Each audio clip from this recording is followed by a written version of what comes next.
inaanyayahan ko munang samahan ninyo ko sa pananalangin.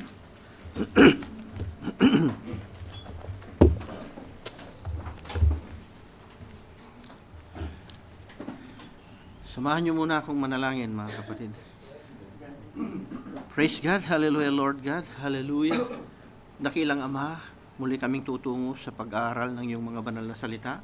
Magpapatuloy kami, O Panginoong Diyos, tulad ng nabanggit ng aming kapatid, na isulat sa iyong banal na kasulatan, na ang sabi, there is a book in heaven, that no one is worthy to open the book in heaven, on earth, and beneath the earth.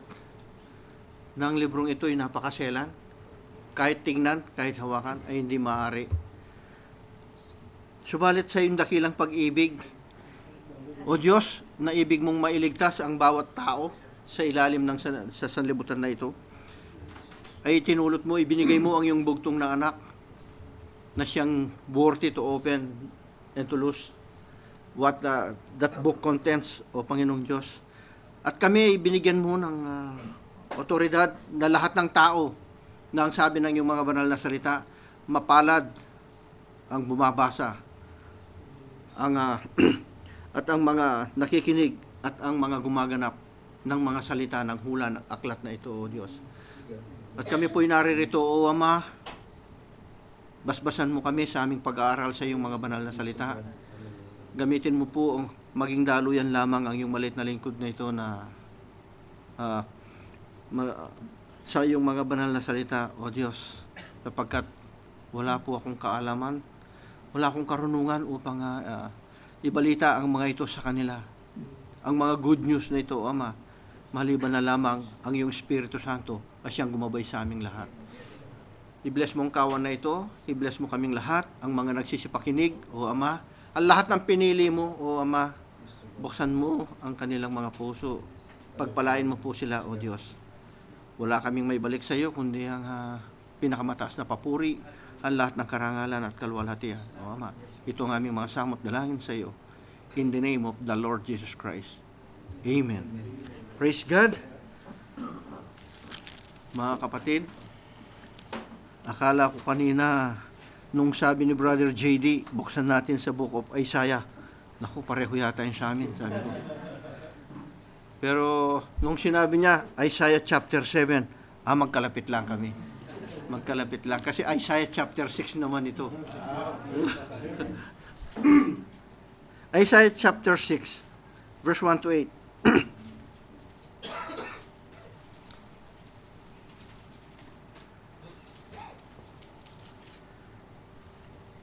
Sabi niya, na-preach ng ilang beses mula pa nung 1960, nung yung mensahero, no? Na-preach niya yung super sign. Marami na rin mga pastor, marami na rin mga nangaral, nag-preach ng super sign, no? Pero yung approach, ano? Kasi may buhay. At ito rin ay na-preach na rin, no? Kaya lang, merong mga idinadagdag ang Panginoon para sa atin, no? Verse 1. Babasahin ko sa Tagalog.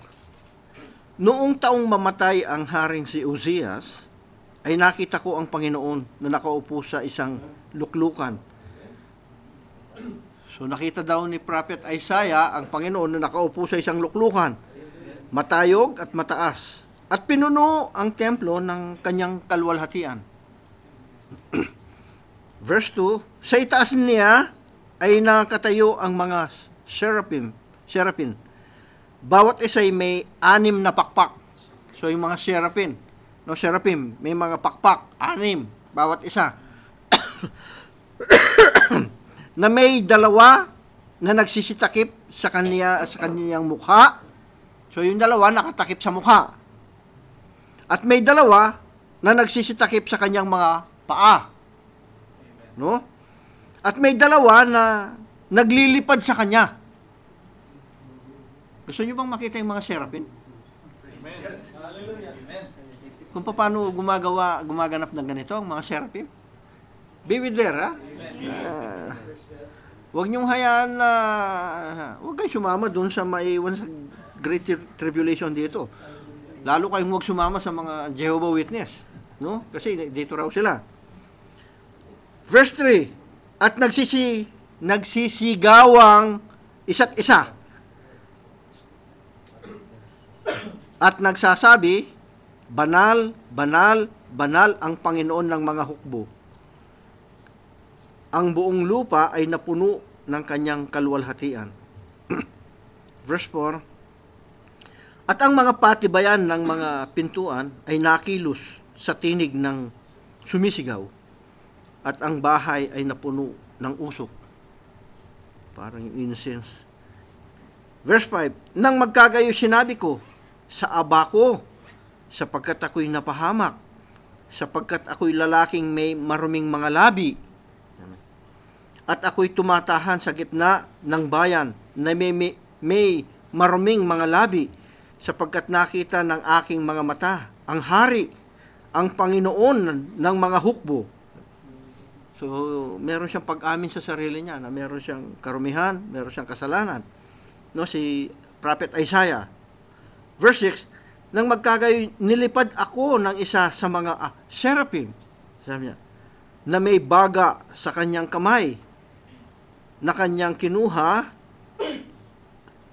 ng mga pang-ipit upang mula sa dambana.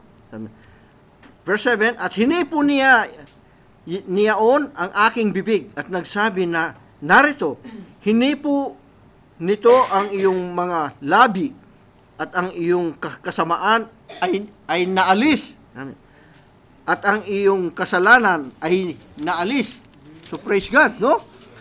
Verse 8, at narinig ko ang tinig ng Panginoon na nagsasabi, sinong susuguin ko? At sinong yayaon sa ganang amin? Nang magkagayoy, sinabi ko, narito ako, suguin mo ako. So praise God, pagpalain ng Diyos ang kanyang mga banal na salita. Pwede na tayong magsiupo mga kapatid. Hindi ko rin binago naman ang title nito, no? So, ang title nito ay In His Presence, no? Sa presence ng Diyos. So, yung super sign is the first thing that ang presence ng Diyos ay nasa mga tao. Nasa mga tao na, no? At inaasahan natin lagi na ang presence ng Diyos ay nasa church.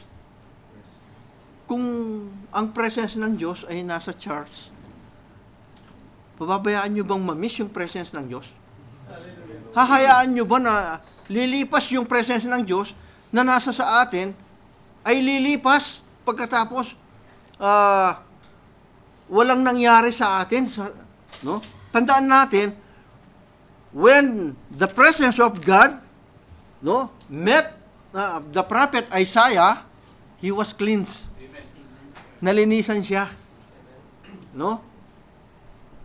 Ganun kahalaga ang presensya ng Diyos. So, nung dumating din ang yung presence ng Diyos sa tao, nangusap si Angel Gabriel sa isang birhen. Di ba? Anong sabi saan nakatayo si Angel Gabriel? Ang sabi niya, sa Luke 1:19, ang sabi niya, and the angel answering said unto him, I am Gabriel, sabi niya, that stand in the presence of God. So, Angel Gabriel is bringing a message standing in the presence of God. So, anybody who is preaching the Word of God without the presence of God, where are you going? Where are you getting every word, every message? No? No? That means walang vindication. Sabi niya, and I'm sent to speak unto thee, and to show thee this glad tidings. Para ipakita sa inyo yung mga mabubuting balita, ano? Nagdala siya ng mabubuting balita. But he is under the presence of God. Kailangan pagka nangaral yung isang tao, nakatayo siya sa presence ng Diyos. No? Ngayon, pagka nagsalita ang isang tao, hindi yung sa kanya yung dala niya, kundi yung ang dala niya ay ang good tidings of God. Yung mabubuting balita na ipinapadala ng Diyos. So kung hindi pinayagan yung babae na siya yung manguna at mangaral, saan galing? Ito. Na hindi iniutos ng Diyos ito. So kapag nakita natin ang mga bagay na ito, alam mo kaagad. No? She is not standing in the presence of God. No?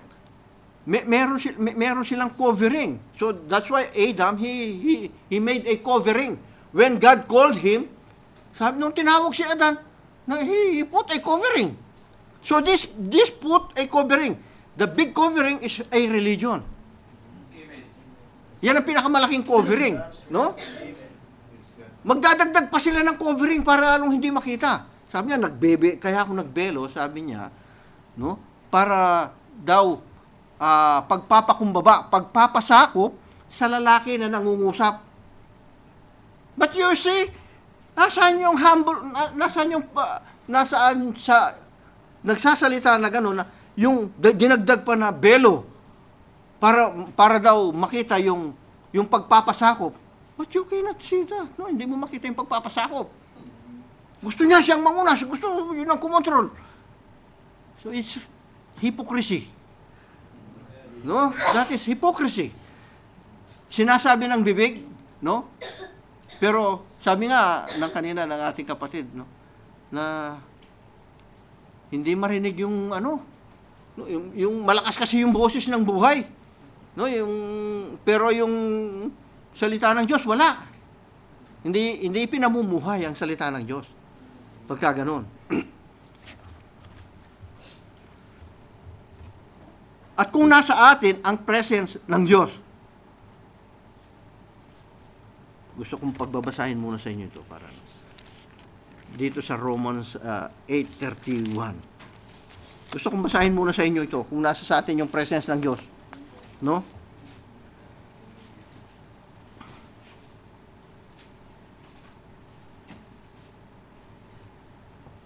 Sabi ng Biblia, what shall we then say to these things?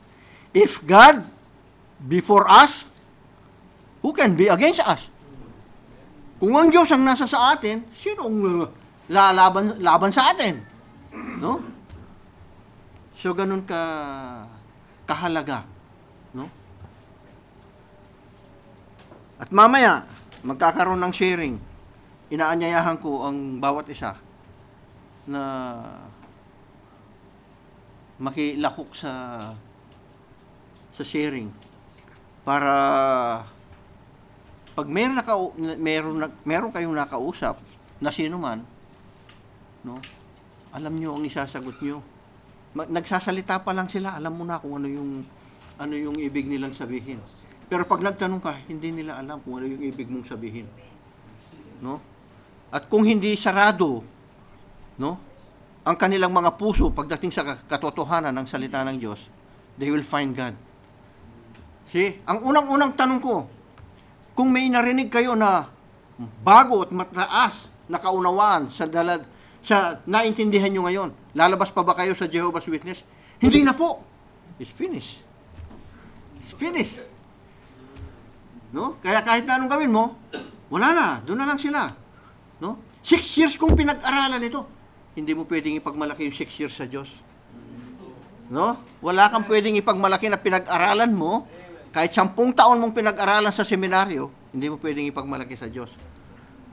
Ang lahat ng ito ay karumihan lang at basahan lang sa Diyos. Paano ka bibigyan ng Diyos ng mga kaunawaan? Humble yourself. Like Prophet Isaiah. Sabi niya, marumi ang mga labi ko. He's a prophet. Propeta siya, pero inamin niya na meron siyang mga kasalanan. Marumi ang kanyang mga labi. At walang malinis sa atin. Walang mas lilinis sa atin kaysa prophet, sa mga prophet na ito. No? But they admit to themselves that they are sinners also. See? At nung admitin nila na sila'y may kasalanan, sila'y may mga mali, anong mali?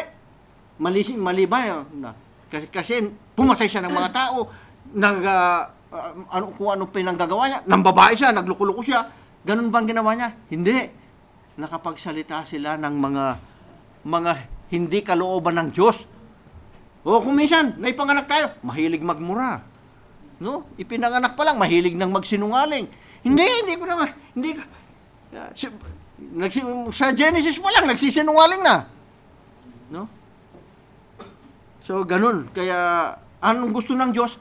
Ma-recognize natin yung sarili natin na makasalanan tayo. At walang makapag-aalis ng kasalanan nito, kundi ang Panginoong Hesukristo, magpatawad tayo. Anong requirement niya para mapatawad yung mga kasalanan natin? Yung sabi niya, repent and be baptized. Repent, para mapatawad yung kasalanan. Kasi makasalanan tayo eh. At hindi ka pwedeng tanggapin ng Diyos hanggat hindi ginaganap ng tao ang bagay na yon. Kasi doon pa lang malilinisan ang tao bago siya makaharap, bago siya tanggapin ng Diyos sa kanyang presensya. Or else you will die in His presence. No? Tingnan niyo yung mga saserdote, di ba? Yung high priest. Pag pumasok sila doon sa temple, doon sa Holy of Holies, at hindi sila holy, at may karumihan sila, they will die.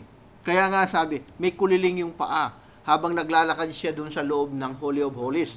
Pag tumigil yung kuliling ng paa, yung bumabatingting habang humahakbang siya, he's dead. He's not worthy to enter the presence of God. See, napakabuti ng Diyos. Once a year lang yun, ha? Once a year lang pumapasok yung high priest doon sa presence ng Diyos. Doon sa Holy of Holies. Limited at limitado ang tao na papasok doon sa presence ng Diyos. Ngayon, ibinigay ng Diyos yung super sign, which is Jesus Christ. Para tayo ay magkaroon ng pintuan na makapasok sa presence ng Diyos. At may requirement siya sa pagpasok sa presence ng Diyos. Ang requirement niya, tanggapin mo ang Panginoong Hesukristo. O, di ba? It's so simple, no? But it's only the heart that reject. Simple lang, mga kapatid. Lahat ng tao gusto. Bakit gustong makinig ng salita ng Diyos? Yung mga tao, they want to be saved. That's right. Gusto ng tao maligtas. Meron doon sa loob natin na yung buhay na walang hanggan na tinatamasa ni na Adan at saka ni Eva, eternal sila, naranasan ng tao ito. Naka-built-in sa tao. Kaya yung tao, naghahanap din siya ng ganun na kaligtasan. Hindi makamit ng tao. Kaya, isa lang ang paraan, ibigay ng Diyos yung kanyang bugtong na anak upang tubusin tayo, upang makabalik tayo doon sa ganung kalagayan. But nobody can go back on that state of being eternal unless you accept the Lord Jesus Christ. No?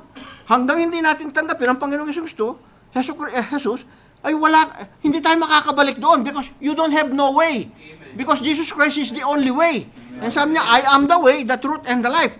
No one cometh unto the Father except by me. So, only through Jesus.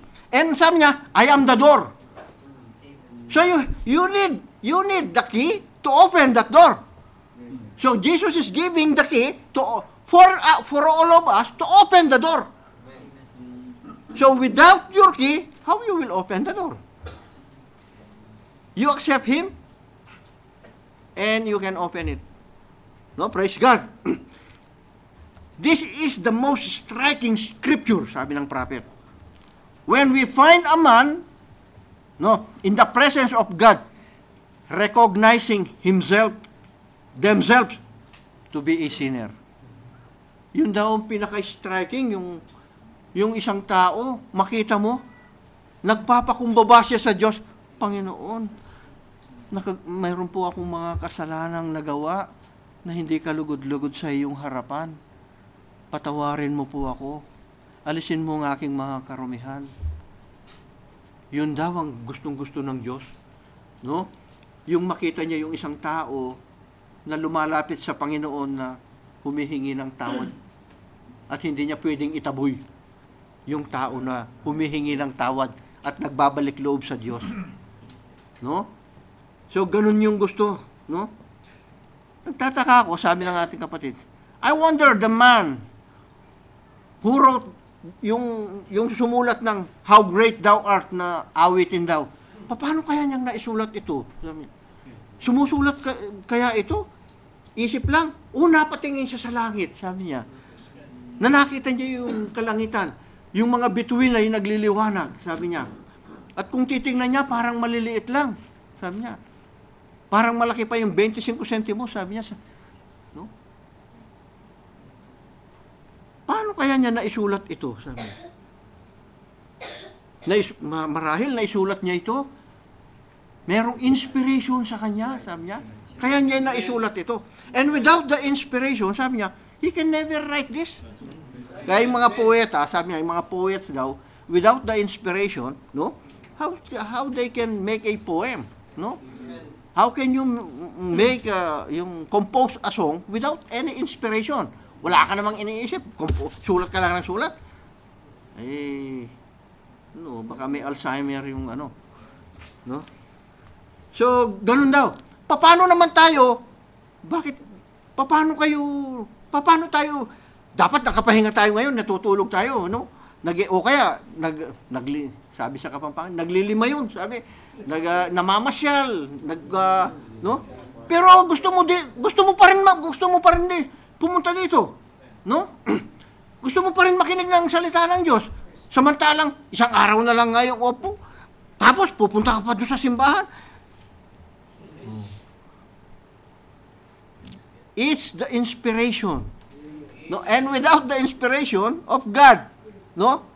You will never think to come to the church to hear any words of God.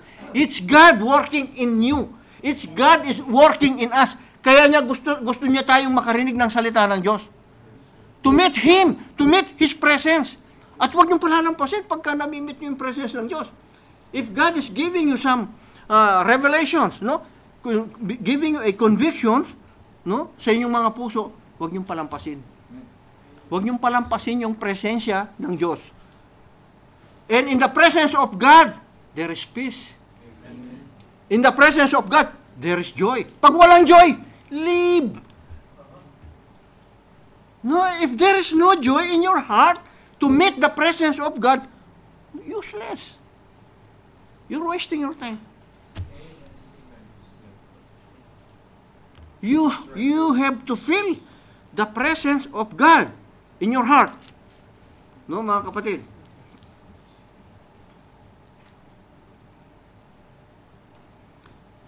Sabi niya, remember, there's always something about coming into the presence of God.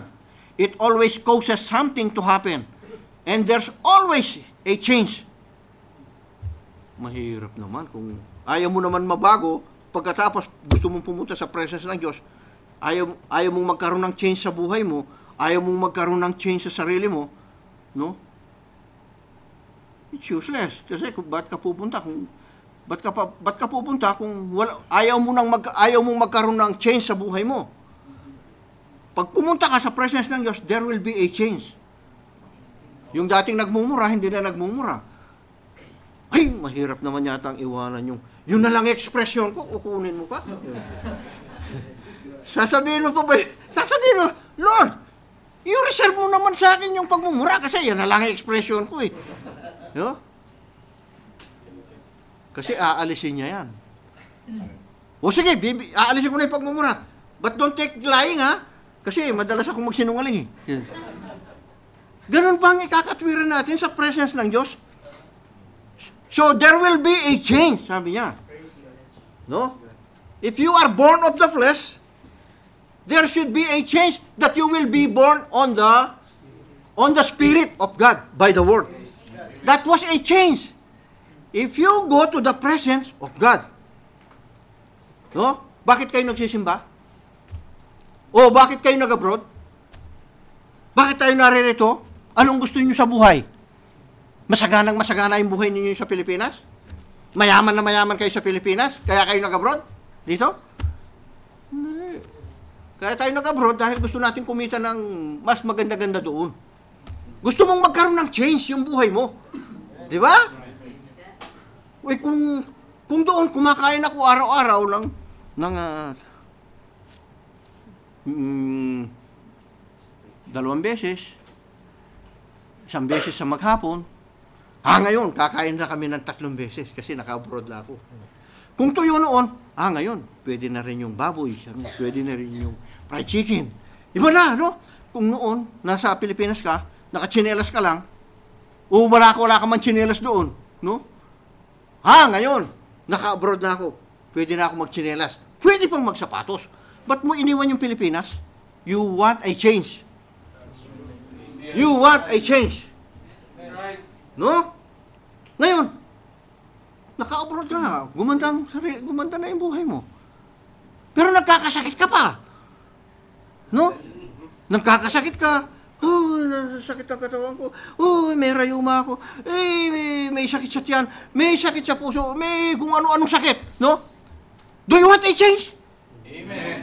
That's right.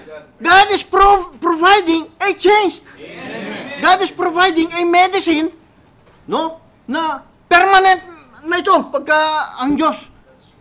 No? So we go. No? You go to the Lord, there will be a change. No? Gagawin niya na, ano ba ang ganda nga ng kanta kanina no? Sabi niya, the longer, sabi niya, I serve Him, the sweeter He grows. Sarap naman. The longer you serve Him, the sweeter it grows. Alam niyo kung bakit tayo, ewan ko kung napipilitan kayong pumunta ng Biyernes, no? Pero ako kasi hinahanap-hanap ko yung Huwebes at saka Biyernes. The sweeter I share the word, the longer I share the word, the longer we study it, no? Ay nagiging sweeter and sweeter and sweeter sa akin. Ngayon, kung ganun yung pakiramdam ninyo, it's getting sweeter and sweeter every day or every Thursday and Friday, no? Nandito tayo, di ba? You want a change. Amen. That's right. You want a body change. Amen. That's why we are here. So, Hallelujah. whenever you come to the presence of God, you expect always a change. Amen. See? Susunugin itong mundong ito. Babaguhin itong mundong ito. See, there is a change. Heaven and earth. Heaven and earth will pass away. And I saw new heaven and new earth. Sabi niya. And for the first heaven and the first earth were passed away. There was a change. There is always a change in the presence of God. So ngayon, susunugin ito. Babaguhin ito. Gusto mo bang pumunta pa ng langit? There will be a change. No? Change of place. Habang inaayos ito, doon ka muna. Kasi inaayos pa eh. Babaguhin pa yung lupa eh. See? Huwag kayong tumulad doon sa mga Jehovah Witness na, basta kami dadaan ng Great Tribulation. Ipagmamalaki mo pa yung nadadaan ka ng Great Tribulation. Mabuti kung kaya mo yun. No? Malayo na nawa tayo doon sa mga pangangatwiran na gano'n. God never accept reasoning. He wants you to believe God. No? Hindi mo naintindihan, you believe God. Panginoon, sabi nga nung colored man, sabi niya, why you always put your Bible under your arm? Sabi niya. Hindi naman marunong bumasa. Pero yung Bible, dala-dala niya lagi. Ano sabi niya? I will live there from cover to cover. Naniniwala daw siya na from cover to cover. No? Naniniwala lang siya, but he cannot read it. He don't know. No? Illiterate siya, hindi siya marunong bumasa. But faith. Amen. Yung faith na yun ang nagpapakilos sa Diyos. No? Yung faith na yun ang nagpapapunta sa kanya sa, you listen. Marunong naman siyang makinig eh. Yun pala yung gusto ng Diyos. Gusto pala ng Diyos mabody change ako. Gusto pala ng Diyos maborn again ako para ako makapasok ng langit. See, he understand that. But he cannot read. But he believe it from cover to cover. See, ganun mga kapatid yung gusto ng Diyos sa atin. So when the first man, Adam, as soon as he sinned and done something wrong, when he faced the presence of God, he could not stand. He could not stand. Instead of na magre-repent, he covered himself. Siya mismong gumawa ng covering niya. No? Covering is a reasoning. No? Bakit? Naniniwala naman ako sa Diyos eh. Oh. So, hindi sapat yung paniniwala, no? Sa Diyos. Maraming naniniwala sa Diyos. Even Satan believe God, no? But Satan will never be born again. Satan will never go to heaven again. Do sa throne of God, no? Hindi na. He is condemned already. No? Condemned na siya, kaya lang wala pa yung judgment. So he ran. He ran and hid himself. Pati si Eve, no? And tried to cover himself with fig leaves. Because he knew he was standing in the presence of God. He was standing in the presence of his Creator. Hindi siya makaharap. That was the reaction of the first man. He could not come out until God made a preparation for him para makalapit siya sa Diyos. So God taught him the way to come back to God. See? He don't know. Gumawa siya. He covered himself with fig leaves. The religion, yung mga tao, nag-cover sila ng religion, no? God will never accept.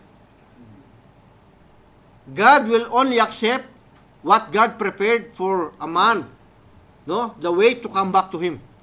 Yan lang ang po pwede. Kaya nga sabi ni Jesus, I am the way, the truth, and the life. No one cometh unto the Father except by me. Walang makababalik sa Diyos maliban na lamang kay Jesus. So God made a preparation. God made a preparation to Adam. What is that preparation?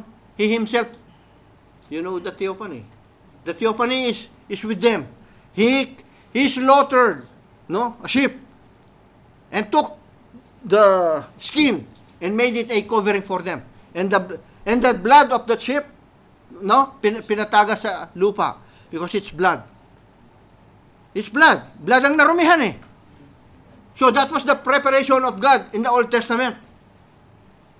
Ng tao, ganun na nga yung preparation ng Diyos, nagiging covering na nga yung blood ng mga hayop sa kasalanan ng tao.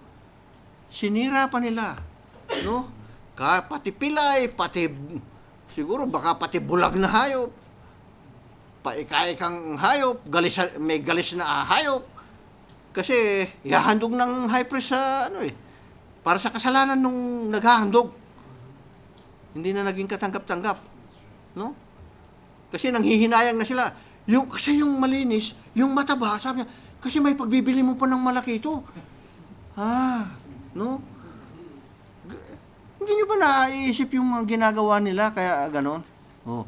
Yun ngang nagbuhos ng pabango kay Jesus, di ba? Anong sabi ni Judas? Sabi niya, may bibigay mo pa ng mga 300 dinars ito, sabi niya. At may bibigay mo sa mga mahihirap. Naku, Judas, magtago-tago ka sa sarili mo. Gusto mo lang nakawin yung benta. Di ba? Ganun yung ugali ni Judas eh. Mapagkunwari, meron siyang covering lang ng tao, pero yung nasa loob niya, Judas siya. So yung tao, maging si Satanas, no? Maging yung mga fallen angels na ito, nagtatago ito sa mga tao. Kaya pagka narinig mo yung tao na nangaral ng iba sa aral ni Kristo, that was Satan inside. His covering is human being. Kaya nga sabi ng Panginoon, identified sila ng Panginoon. Yung ama ninyo, yung diablo. Oh, see? Diba? Identified sila. Yung ama nyo, yung diablo, sabi niya. Bakit yung ama ninyo, yung diablo, sabi niya? Samantalang hawak-hawak yung mga nangangaral sila. Huwag yung sabihin mali si Jesus dun sa sinabi niya. He's right. Bakit? Satan is covered by human being. That's right. Diba? Nakatago lang si Satanas doon sa tao. Magpapakita si Satanas, may sungay, may buntot, nalilisik yung mata, may pantusok, abay tatakbo ka na. Bakit ka pa haharap sa kanya? Tutusukin ka. No? Hindi. Haharap siya, oh, beautiful, may belo. Uy, mukhang totoo ito ah. Oh, pero pag nagsalita, ay, si Satan ito ah. Alisto ka, alisto yung spirit mo. Di ba? Alam mo kagad na, bakit? Bakit si Satan ang nasa loob ng mga ito? Doon pa lang sa Genesis, di ba? Si Satan, si Lucifer, spirit, pumasok siya sa serpent. Naglagay siya ng binhi kay Eva through the serpent. No? Anong ipinanganak ni Eva? Pangit bang lalaki si Cain? Guwapo si Cain. Baka pag nakita niyo si Cain, no? Subukan ninyong hanapin si Cain, magkikita kayo sa impyerno pagka ano.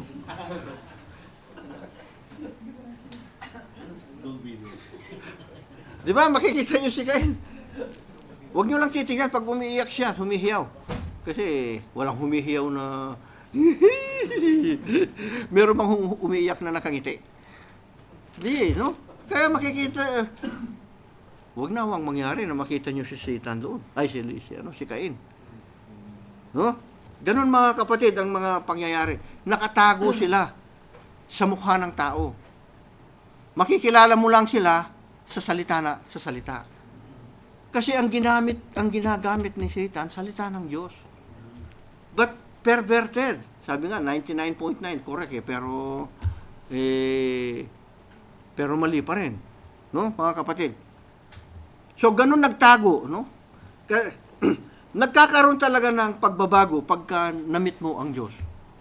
Tingnan niyo yung mga pagbabago ninyo, no? Na dati, yung lumang buhay natin, ayaw natin dahil ang pangit pala ng lumang buhay natin. Buti na lang binago tayo ng Panginoon. Amen. O kung hindi, ay naku, kung biyernes na ganito, baka long neck yung nasa harap natin. No? Kung hindi tayo binago ng Diyos. Yung mga asawa natin, ayaw nila yun. Ayaw nila tayong magsisipaglasing, magsisipagsugal. Ayaw ng mga asawa natin. Kaya lang tayo, nandun tayo. Kaya kung yung isang babae, may magandang kaisipan, no? Hanapin ng babae, yung born again yung asawa kasi hindi magluluko, hindi magsusugal, hindi maglalasing, hindi siya gagawa ng mga kalokohan. Kung ako yung babae, yun ang hahanapin ko na lalaki. No? Huwag niyong hanapin yung maaring makapagpapahamak sa atin, no? Tingnan natin doon sa Genesis. Binabanggit ko na lang doon sa Genesis chapter 17, no? When this great patriarch Abraham, si Abraham, came into the presence of God, and God spoke to him, no? He fell in his face. No? Inano niya yung mukha niya, niyuko niya. He could not stand in the presence of God. Matuwid na si Abraham. No? But when you come to the presence of God, you have to bow. See these angels, these seraphims? May alim silang pakpak, nakatakip yung mga mata, mukha, no? Nakatakip yung mga paa. Humbleness. Habang inililipad naman ng dalawa ang kanilang mga sarili. Even angel cannot face the presence of God. Ganun kahuli ang Diyos na ito. But we will make this holy. Amen. But be holy, because this God is holy. Amen. Be therefore holy, as even your Father in heaven is holy. He required holiness. No? Ngayon, ito, sinasanay lang tayo ngayon dito na maging holy. Kasi pagdating natin doon, wala ka nang, alam mo na, holy ka na eh. Di ba? Ganun mga kapatid, pinapractice tayo. You practice holiness. Amen. Accept the Lord Jesus Christ, brothers and sisters. You ask. Magtanong kayo, Brother Arvin. Yung asawa ni Brother Arvin, Sister Leah. Magtanong kayo, lahat ng gusto nyong itanong. If you want to be saved, if you want to go to heaven, walang gusto namang pumunta ng impyerno eh. Lahat tayo gusto natin pumunta ng langit. You ask. You join the sharing. Magtanong kayo kung bakit. No? At walang bayad ito. Sabi nga, wala nga. Tapos, sabi, then, something happened to Abraham. God changed his name from Abram to Abraham. Nung namit niya yung presence ng Diyos, binago ng Diyos yung pangalan niya, hindi na Abraham, sabi niya. Hindi na Abram. Abraham, sabi niya. O si Sarah, hindi na Sarai, sabi niya. Sarah means princess. Sarah means princess. No, mga kapatid. So, pagka namimit mo yung presence ng Diyos, merong pagbabago. When we meet the presence of God, your name was changed. Amen. Diba? That's right. You became Mrs. Jesus Christ. Amen. Oo. Hindi na tayo yung dati na kung Mrs. ka ni Jesus Christ ngayon, ikaw ay tagasunod ng Panginoong Yesus. No? And there is also another great man in the Bible, no? Named Moses. Si Moses, he had been born for a purpose, ano? May purpose talaga ang Diyos para kay Moses. Matapos sana tayo ng alauna. Ipinanganak si Moses, no? He was educated in Egypt. He was born in Egypt, no? Ipinanganak si Moses dun sa ganung kalagayan. Second in command. Second to the Pharaoh, to the king. He will be the next king. Pero when he met the presence of God, he rejected all this. No? Yung kayamanan, yung education. See? 40 years siya sa Egypt. Pagkatapos, 40 years siyang tinuruan ng Diyos doon sa wilderness. 80 years old na nung magsimula siyang no? So mga kapatid, ganun ang kung paano baguhin ng Diyos yung tao. Pati sa lupa, pati sa bundok, takot yung lupa, no? Sabi ng ating doon sa kahit sa Biblia, no? Doon sa Exodus, sabi niya 19:19, when the chosen people of God is sanctified, sabi niya, and holy people, one day God said to Moses, gather Israel out here, I am going to speak to them. Abay, kung kakausapin ka ng Diyos, hindi ba, papuntahin ka lang ng ni Emir dito, proud ka na eh.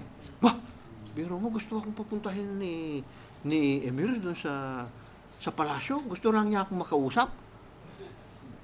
Anong pag-uusapan ninyo, no? Biro niya. Alam niyo mga kapatid, kung minsan, kainggitin ka pa. Itong week nga na ito eh, sabi kong minsan eh, Fernando, you come to my office. Sabi ng colonel namin.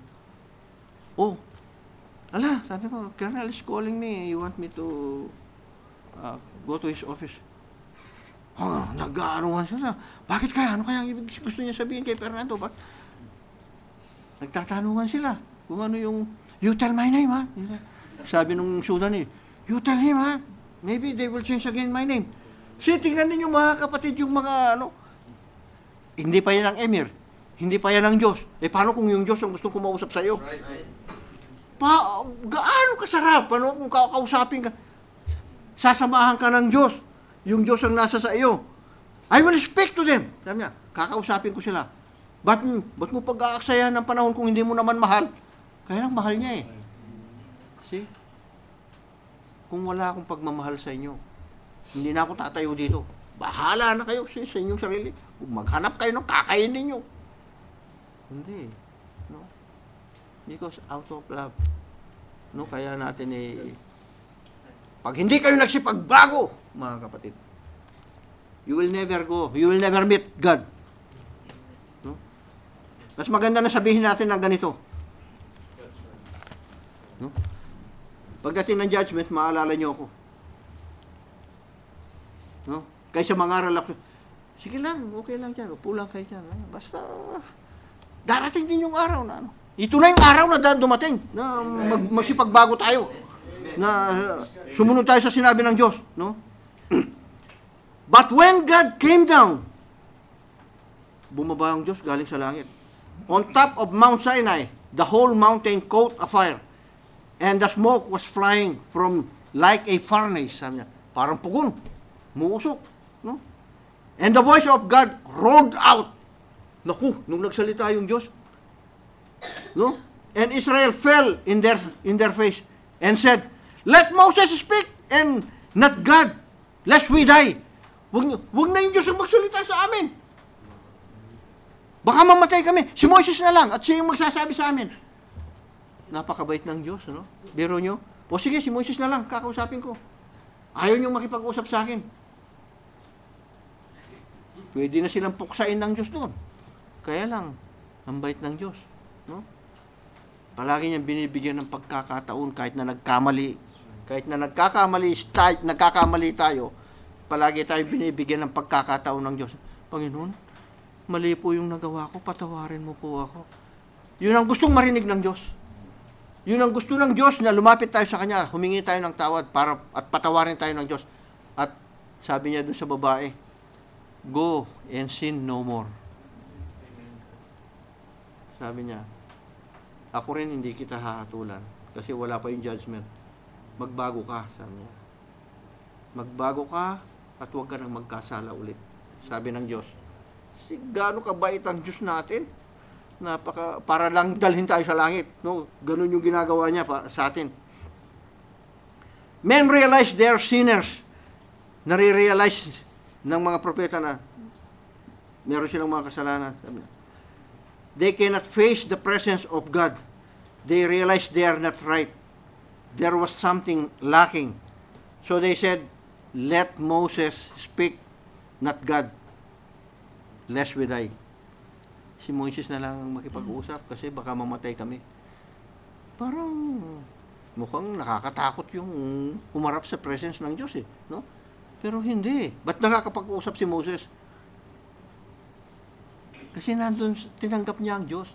Sila kasi, reason. No? Hindi magkasundo. Kaya yun. So, ganun mga kapatid. No?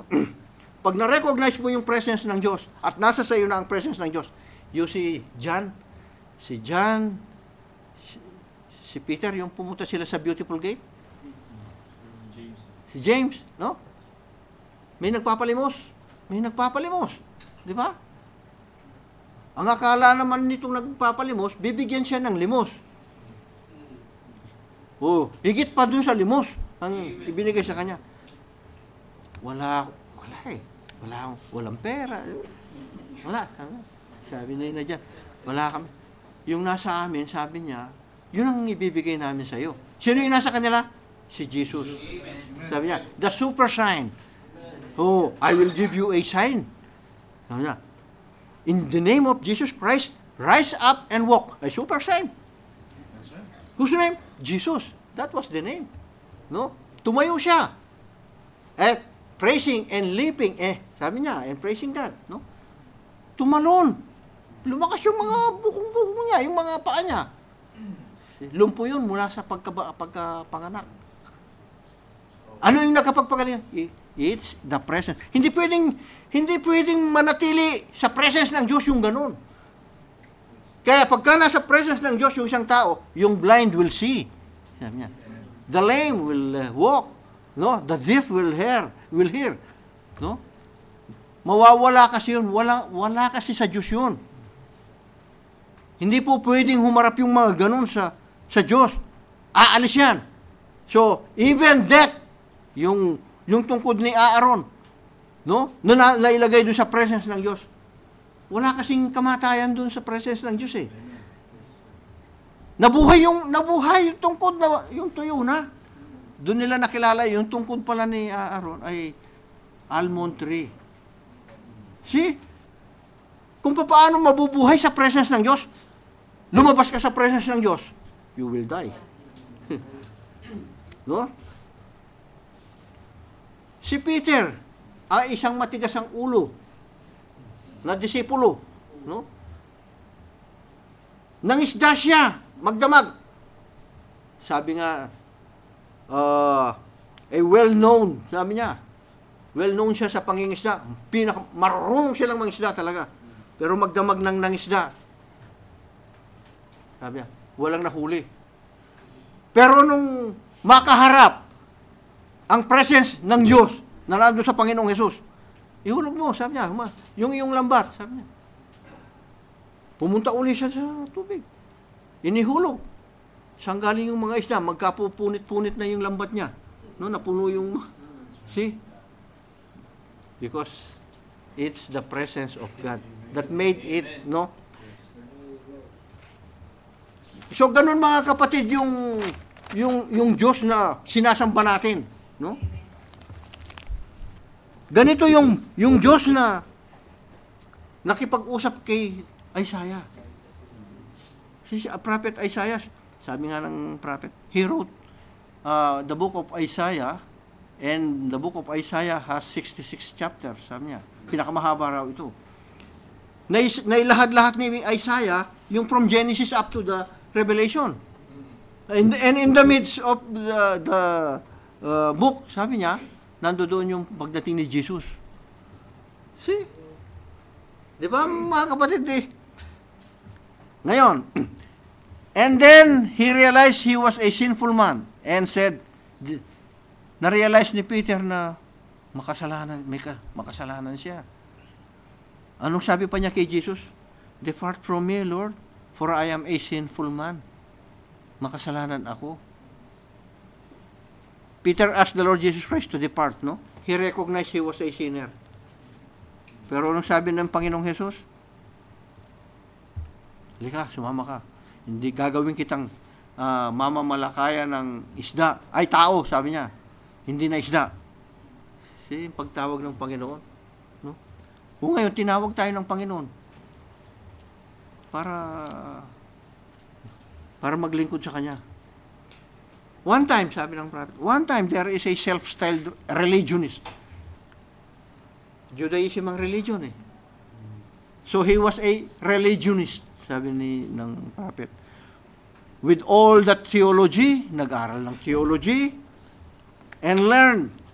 Doon, ang nagturo sa kanya, yung professor niya, pinakamagaling na professor. Siyempre, pagka ang pinakamagaling na professor ang nagturo sa'yo, natural, yung product nito, magaling din. Di ba? Kasi siya ang pinakamagaling eh. Ang pangalan ay Gamaliel, sabi niya. No? Ang pangalan niya dati ay Saul, sabi niya. Saulo. Hindi Saul na S-O-U-L, no? S-A-U-L, ito. Isa siyang pariseo, sabi niya. He was a noted man, a scholar, and smart, and claims he knows God from when he is still a baby. Ipinanganak siya na sa aral na ito. Judaism, ang religion. He's a religionist, sabi niya.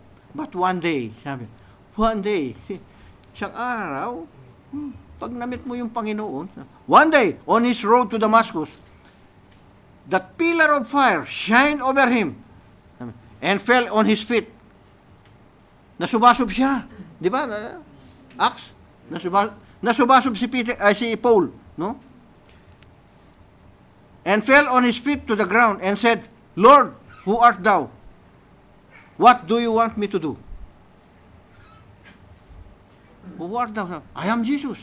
Why thou persecutest me? Ba't mo ako pinag-uusig? Nakilala niya. Ito ngayon na well-trained na ito. No?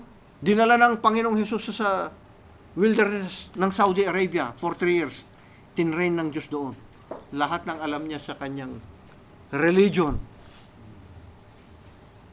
Lahat. Ganun sana yung siyang taong tinawag ng Panginoon, no? I-drain mo lahat ang alam mo. I-empty mo yung sarili mo sa lahat ng doktrina ng religion. Si Paul, ganun yung ginawa niya eh. In-empty ni Paul yung sarili niya sa lahat ng alam niya sa kanyang religion na Judaism. And then, nung tinawag siya ng Panginoon, tinuruan siya. Na-filled siya. Anong sabi niya? Yung mga ipinangangaral ko, hindi galing sa tao, kundi galing sa kapahayagan ng Panginoong Hesukristo. So, ganun yung nangyari kay Paul. Hindi ka na Saulo ngayon. Sabi niya, hindi na Saulo. Pablo na. Pablo na yung pangalan, hindi na Saulo. Kaya, no? Now, all of his great learning, education, theology, and his education did not mean a thing when he stood in the presence of God. Bali, wala lahat yun. Kailangan, iwanan mo lahat yun. Kaya hindi po pwede yung professor ako ng theology. Pinag-aralan ko ng 6 years ito. Nag-fasting pa ako. O kahit hindi ka na kumain ng buong taon eh. Kung hindi mo naman tinanggap ang Panginoong Hesus, anong halaga nun? No? No? Meron ngang isang scientist, sabi ng prophet, mula pa dun sa pagka-graduate niya, pinag-aralan na niya kung ilang taon na ang isang buto, no? Hanggang tumanda siya, pinag-aaralan niya para to disprove only the Bible. So anong napala niya? He wasted his time in studying that bone instead of studying the Word of God. Ganon yung mga tao. Instead of studying the Word of God, free. Alam nila yung, ye shall know the truth, and the truth shall set you free. Who is the truth? Jesus. Hindi, tao lang si Jesus. So, no one cometh unto the Father except by me. Pagkatapos, tao lang. Hindi pwede. No, mga kapatid. Huwag niyong paniwalaan yung mga yon. So, no matter who we are, no matter how we are, kahit gaano na kataas ang pinag-aralan natin, no? Hindi natin may pagmamalaki ito. Sabi ng prophet, you might have Doctor of Divinity. Doctor of Divinity. Pag doktor kasi, siyempre, yan ang magagaling eh. Di ba? Doctor of Divinity. Ibig sabihin, pagdating sa pagka-Diyos, marami kang alam. Pagdating sa Biblia, marami kang alam. Or Doctor of Philosophy, sabi niya. Or done all religious acts, sabi niya. Since you are a baby, kahit na yung ikaw na yung kosyang na kosyang, sabi sa panatikong Katoliko ito, sabi sa amin noon. Sabi, kasi sa simbahan, nagsusubo ng ostya yung tatay ko, yung nanay ko, siya taga-rosaryo. Pagkatapos, kahit ginawa mong lahat ito, sabi, bali wala sa Diyos. Ang gusto ng Diyos, tanggapin mo ang Panginoong Hesus. So, ganun mga kapatid ang kalooban ng Diyos. So, sa presence ng Diyos, tingnan niyo sa Revelation 1:7, nung makita ni John, yung mga mapupungay ng mga mata ni Jesus, nung nangangaral siya, no? Pagdating doon sa John 1:7, nung nakita ni John yung presence na ito ng Panginoon, yung mga mata niya nanlilisik na parang apoy, no? Wala na yung awa. Galit yung nandoon sa kanya. So, sa pagdating ng presence ng Diyos, dito sa lupa, pag kinuha na tayo, puot! No, yung mga parang brass, sabi niya. Yung ulo niya, parang wool. Yung buhok. Judge na niya yung sanlibutan, mga kapatid, no? And when he turned, sabi niya, to see the voice, sabi niya, nung nagsalitang voice na yun, when he was showed the vision and heard the voice speaking to him, he turned to see the voice. He saw 7 golden candlesticks, sabi niya, and one stood in the midst of the 7 golden candlesticks with hair like wool, eyes like flames of fire, feet like pillar of brass, girded with a golden girdle around the paps, sabi niya. And he was called the Word of God. No? And when John had walked with Christ, leaned upon his bosom, kasi nung nangangaral pa si Jesus Christ, kasama nila eh. Kumain siya si Jesus, kasamang kumain ni na John, kasama niyang natutulog, si John, no? But when Jesus, sabi niya, when he seen Jesus, dito sa eksenang ito, standing there, that glorified state, sabi niya, he said, he felt like a dead man at his feet. Para akong patay na nasubasob sa kanyang mga paa. Sabi niya, he cannot stand in the presence of God. Ganun yung presence ng Diyos, mga kapatid. No? Now, we can come to church. Nandito tayo sa church. We can come to church. We can talk and praise God and so forth. But when we see Him coming something, sabi niya, and something will be different in our hearts. Pagka naramdaman natin, nakita natin, sabi niya, there's something bubbling in our hearts. Merong joy, unexplainable joy sa ating mga puso kapag ka ang presence ng Diyos ang naramdaman mo sa iyong sarili. Unless na lang kung hindi mo naramdaman ang presence ng Diyos, no? Your body is here. Your mind is flying. Because the presence, Satan is pulling your mind. It's Satan, it's pulling. He don't want you to hear the word of God. He will pull it. Yes, that's true. Mga kapatid, papasok yan sa... Anong sabi ni Jesus kay Peter? Panginoon, lumagay ka sa likuran ko, Satanas. Si Peter naman yung kausap eh. Pero bakit? Bakit sinabihan ni Jesus Christ si Peter na Satanas, lumagay ka sa likuran ko? Si Peter naman ang nagsasalita. It's Satan behind Peter. Whispering, Peter, ganito. Sabihin mo sa kanya, ganito. Alam ni Jesus, Satanas, lumayas ka, lumagay ka sa likuran ko. Sabi. Si Peter naman yung kausap eh. Sasabihin ngayon sa atin, nakaupo tayo dito, huwag kang maniwala dyan. Sabi. Hindi totoo yan. Sabi. It's Satan, always deceiving. Laging si Satan ang nandadaya. Laging si Satan ang humahatak ng isip natin. Si Satan ang humahatak sa sarili natin para humiwalay sa Diyos. But the Holy Ghost is pulling you. No, you listen. You listen. That's the Holy Ghost. That's right. The Holy Ghost will give you eternal life. Sabi niya, di mo ka maniwala dyan. Sabi nga ni Satan kay Eve, you will not surely die. Sabi niya. Hayaan mo lang. You let your mind fly. You enjoy. Isipin mo yung mga nung na masaya. Isipin mo nung nakita kayo ni Sharon Cuneta. Isipin mo yung na-meet mo si John Lloyd. Sabi niya.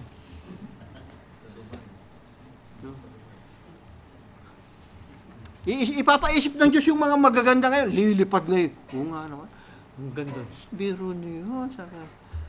No? Lilipad yung mga isip natin. Satan is akin yan! Sabi ni Satan ngayon. Sabi ko na sa iyo eh. Nakuha mo yung katawan. Sabi niya, pero yung isip nasa akin. Sabi niya, pati puso nasa akin na. Sabi. Nakuha ni Satan. No? Ang mga tao. Kawawa naman. Mga kapatid. So don't think if you go to the church and knows the bylaws of the church and can recite the creed of your faith, it's enough. Kasi mahilig silang mag-recite eh. Kabisado yung mga credo ng yung Catholic, meron silang defender of faith eh. Meron. Nung kasama namin yung isang binigyan siya ng nanay niya. Ito yung basahin mo. Naku, pag binasa mo, parang yung mga Athanasian Creed. Eh. No? I believe in one God. Sabi niya. Pero tatlong persona ito. Merong God the Father, God the Son, God the Holy Spirit. Pag hindi ka naniwala, meron silang defender of faith na ganito, mga kapatid. So we are not against them. Mga kapatid natin, nandun, mga kaibigan natin, nandun pa. No? So we keep on praying for them. No? So, hindi pag pumunta ka sa church, ay ligtas ka na. Marami kasing churches na ngayon na itinayo. Hindi itinayo ng Diyos. Yung itinayong church ng Panginoon, sabi, it's upon the Word of God. Kapag yung church itinayo, tingnan ninyo yung mga itinayong church ng tao. Kapag yung church hindi doon sa, nakasalig doon sa salita ng Diyos, kasi mahilig magtayo yung tao. No? Psalm 123, di ba? 123 yun, ano, yung mahilig magtayo, yung mga tao ng, tama, no? 123 ba yun? Maliban na ang Diyos ang nagtayo, sabi. No?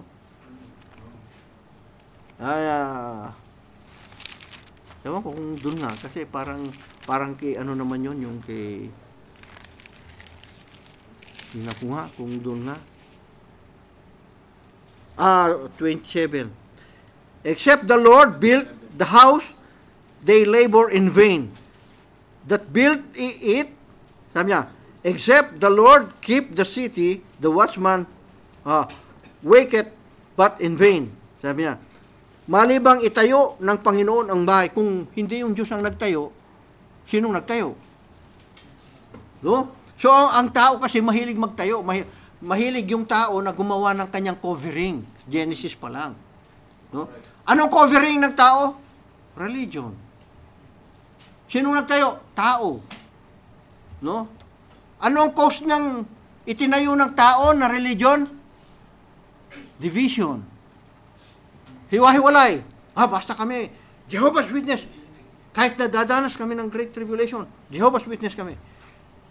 Sa Biblia, hindi Jehovah Witness yung mga tao doon. No? And you will be my witnesses, sabi ni Jesus, in Jerusalem, in Judea, in Samaria, and unto the uttermost part of the world. Sinong i-witness? It's Jesus. Sinabi ba ni Jesus na, and you will be Jehovah's Witnesses. Wala nga sa Biblia na Jehovah's Witnesses eh. Di ba? Merong Jehovah, pero hindi sinabing Jehovah Witnesses. Tingnan niyo kung paano namamali yung mga tao. I'm not against them. We are not against them. No? Hindi rin tayo against sa mga Sabbatarians. There is Sabbath, really. But there is a spiritual Sabbath. Not a literal Sabbath. No? Hindi tayo against sa kanila. But as we listen, and as we hear, and as we study the Word of God, we are bound to preach what is true. Or else you will answer to God. Buti nang sabihin mo kahit masaktan. No? All religion are wrong. All religion are wrong.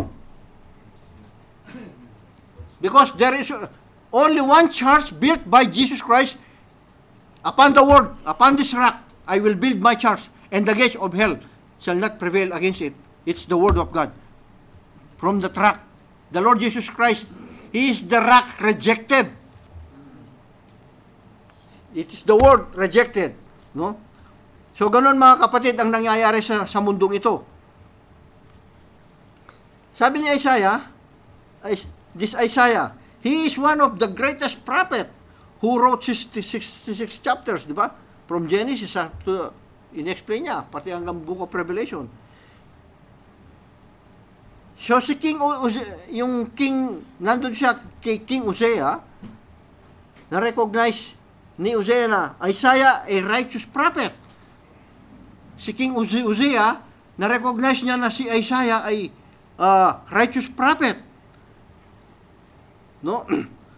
Kaya nga, nung nakatayo siya sa temple, sabi niya, when Isaiah standing in the temple, he fell into a trance and he saw the glory of God. He saw the angels with 6 wings. Ipinakita ito kay Prophet Isaiah, no? Yung mga lumilipad na ito na seraphims na sumisigaw ng Holy, Holy, Holy is the Lord God Almighty.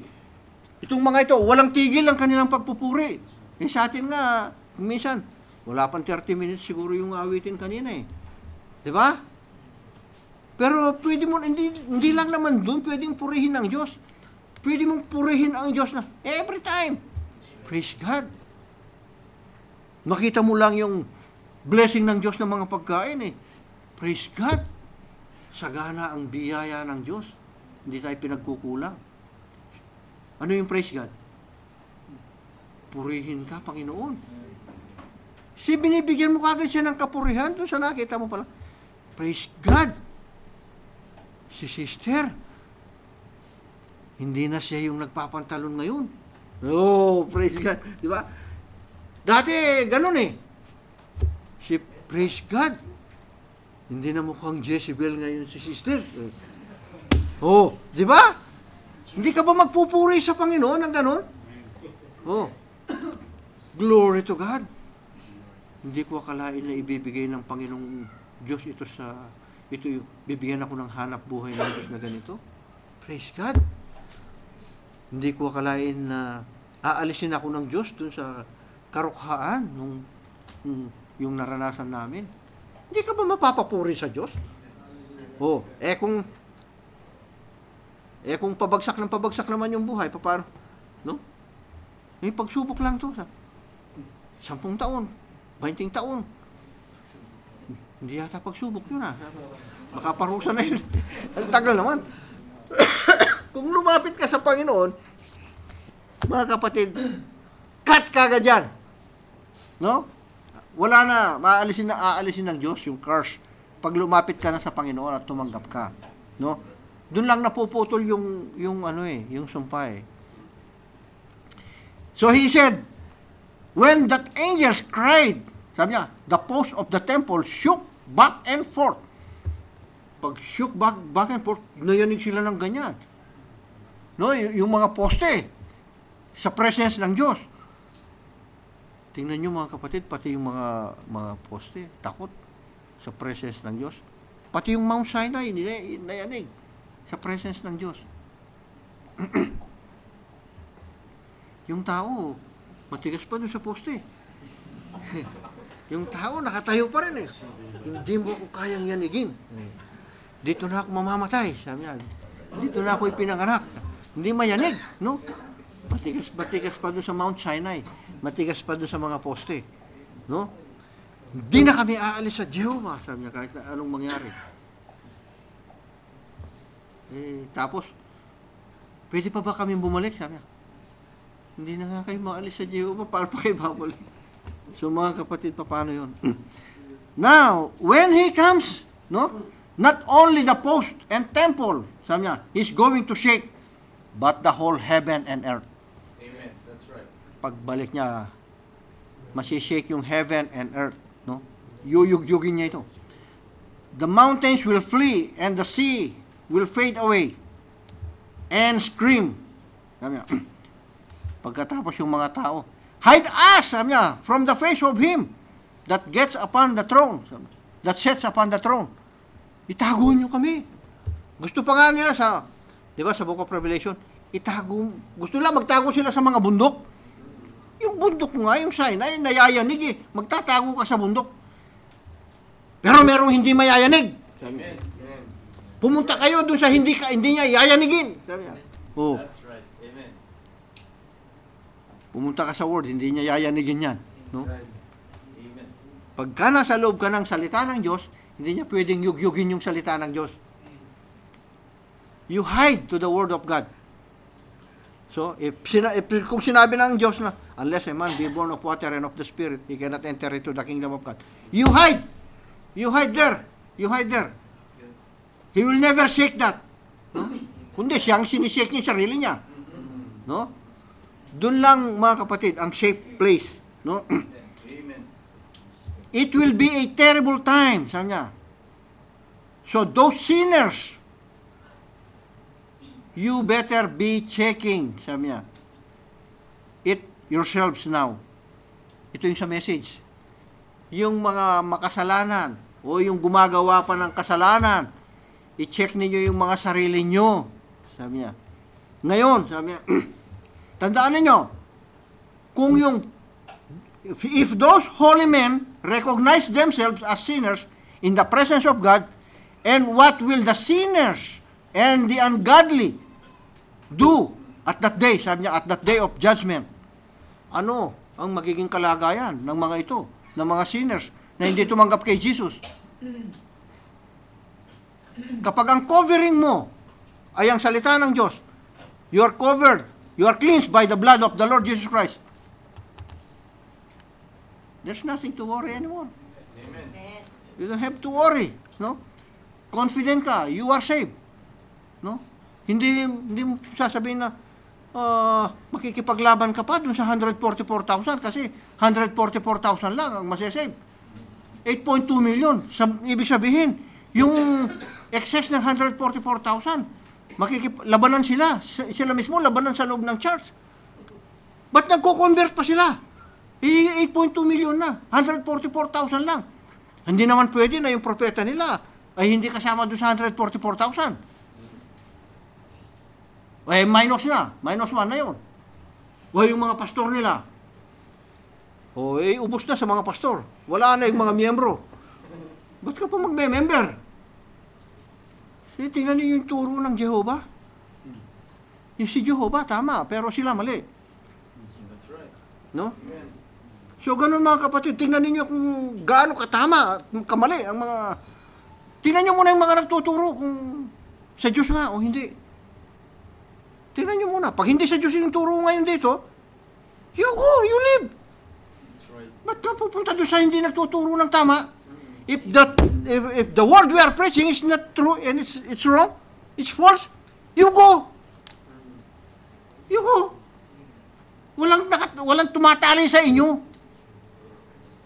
No?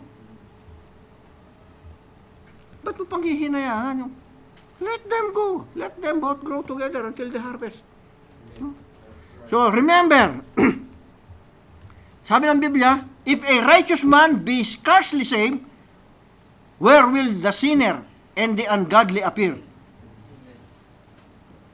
Who, sabi ng prophet, who won't even confess their sins?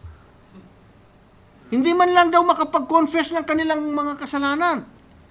Paano sila? Kung yung matuwid na yung nagsasamba na, naniniwala na, bahagya pang maliligtas. Paano pa kaya ito na hindi marunong? Hindi marunong mag-confess. Hindi marunong humingi ng tawad sa Diyos. Hindi marunong tumanggap dun sa sinabi ni Jesus. Paano, saan ito pupunta? Sabi niya. Mga kapatid, nawa, lumagay ito sa kung sibat ito, bumaon sana ng malalim sa puso natin para what will happen to those men that disprove the Bible? If those righteous prophet cried and fell to their feet and screamed, he has unclean lips, why don't we like what they did? Bakit hindi tayo maging tumulad sa kanila? Inamin nila na may mga kasalanan sila. Humingi sila ng tawad. Bakit hindi natin aminin na may mga kasalanan tayo? Bakit hindi tayo humingi ng tawad? Para lang makalapit tayo sa presence ng Diyos. So in His presence, there is peace. There is joy. There is life. There is healing. In His presence. No? Hindi ba yun ang gusto natin kaya tayo nagsisimba? So brothers and sisters, no? Sabi ng prophet, this is the time to shake. Sabi niya, shake the people. Sabi niya, this is the time to shake the people. Hindi na doon sa judgment. Talagang masishake sila sa judgment. Doon sa judgment. I-shake mo sila. Sa message, sabi niya, God shook Mount Sinai one time. There would be a time come, sabi niya, shaking it again. And not only Mount Sinai, but He would shake everything that He could move in heaven and earth. Sabi niya, lahat ng masishake niya, sabi niya, sa heaven, sa earth, isishake niya lahat ito. But we receive a kingdom, sabi niya, that cannot be moved. Amen. If you are a kingdom of God, hindi nyo ba nalalaman na the kingdom of God is within you? So, He cannot shake it.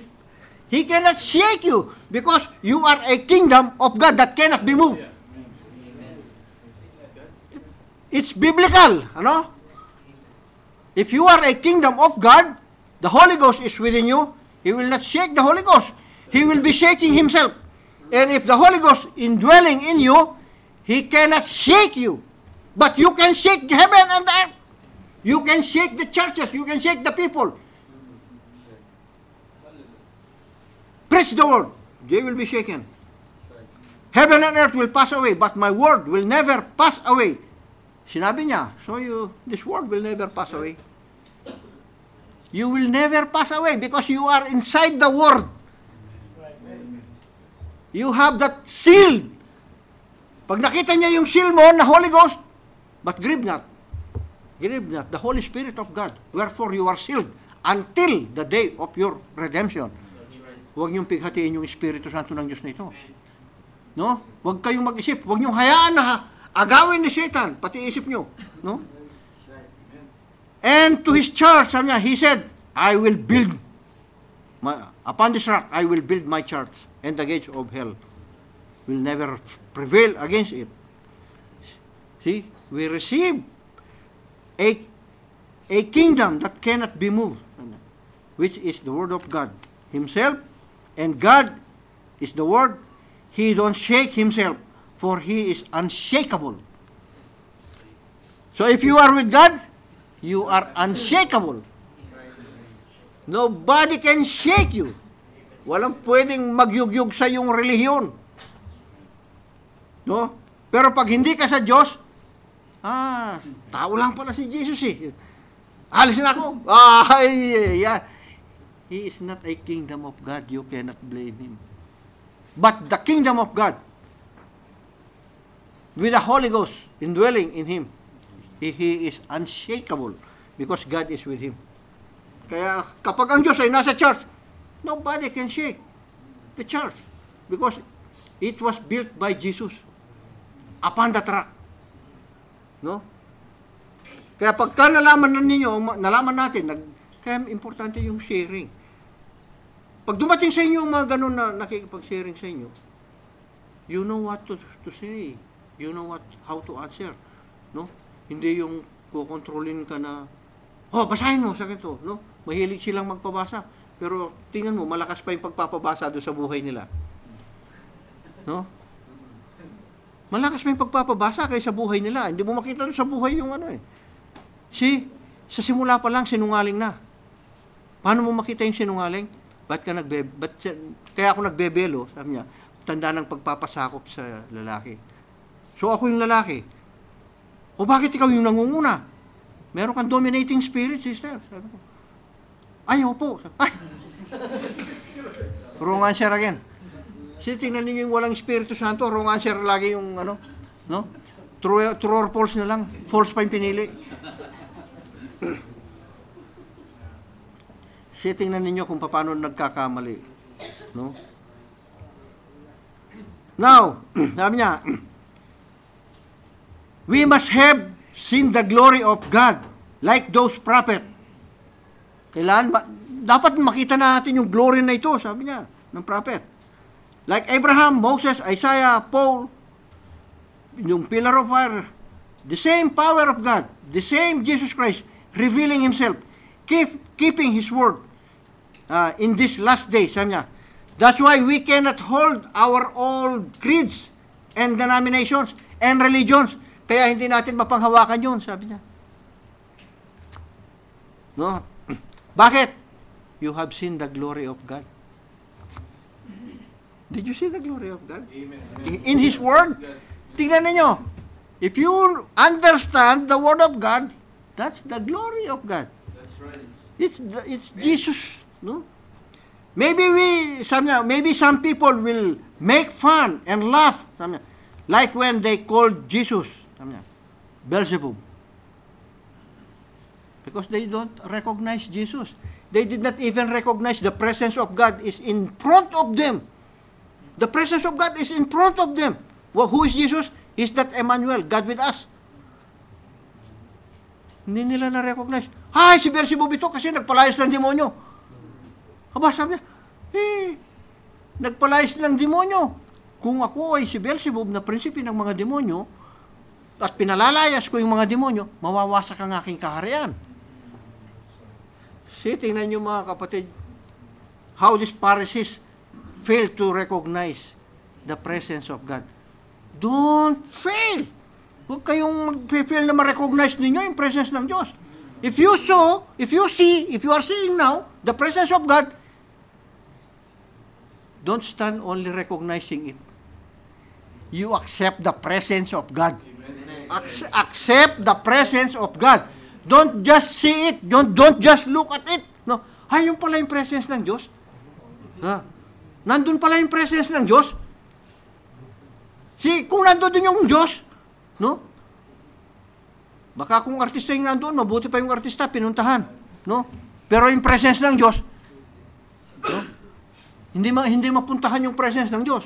No? Ganun yung mga tao ngayon. They did not recognize the presence of God.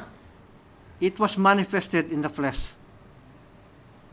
Now that flesh, we cannot see it, but it was manifested in the Word. Naparito ako sa balumbon ng aklat na ito. Amen.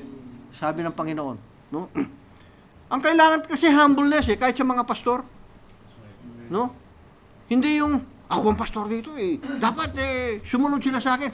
Mali na nga yung unawa mo pagkatapos gusto mo sumunod pa lahat sa iyo yung mga mananampalataya. Ang akala ng pastor sa kanya lang maghahayag yung Diyos. Hindi. Lahat tayo gagamitin. Kaya ang sabi niya, gagamit siya ng apostles, prophets, pastors, evangelists, teacher. Ako yung pastor. Yung isang office lang yung doon ka lang ginagamit. Gusto mo, propeta ka, apostol ka, prophet, pastor, evangelist.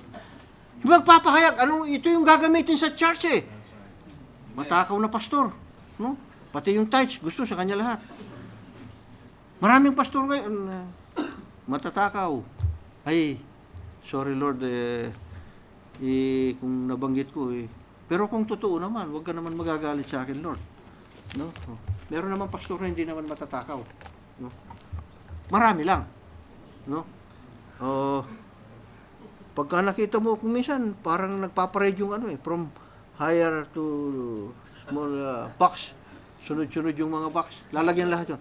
Meron sa tithes, offering, meron sa mission, meron sa music ministry, meron sa building fund, meron sa water fund, meron sa...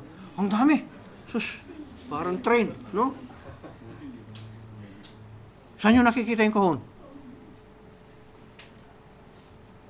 Buti na lang, wala akong kinukuha sa kahon.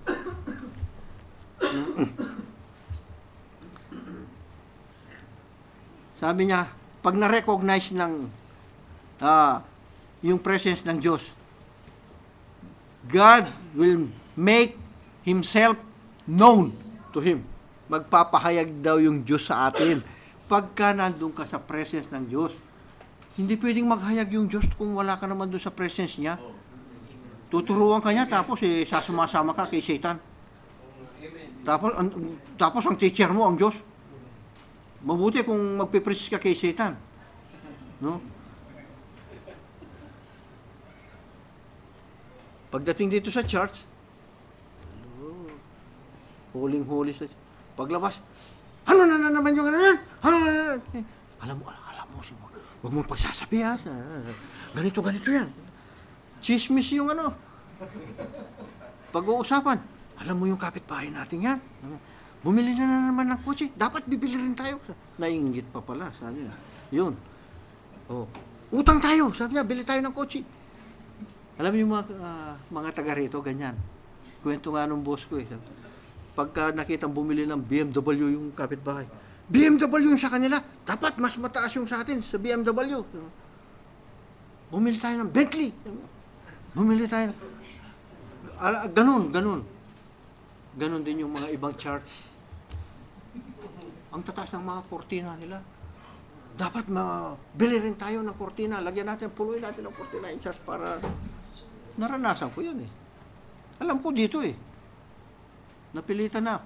Sabi nung nag-aatit, wala na akong pera. Wala na.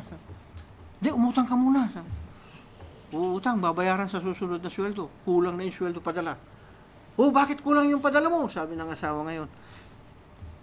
Kasi may ambagan dito sa church Anong church na naman yan? Puro ambagan na lang. Pinagkukuha yung mga kinita ng mga no?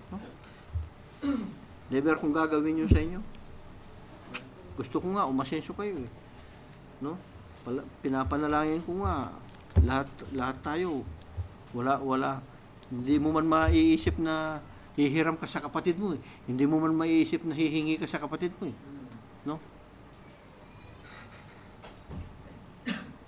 Kasi gusto ko pagpalain tayo lahat ng Panginoon eh. No? Huwag niyong kalimutan yung Panginoon. No? Kahit hindi niyo bigyan yung basta yung Panginoon, huwag niyong kalimutan. But God love a cheerful giver. Amen. Mahal na mahal lang Diyos yan, mga kapatid.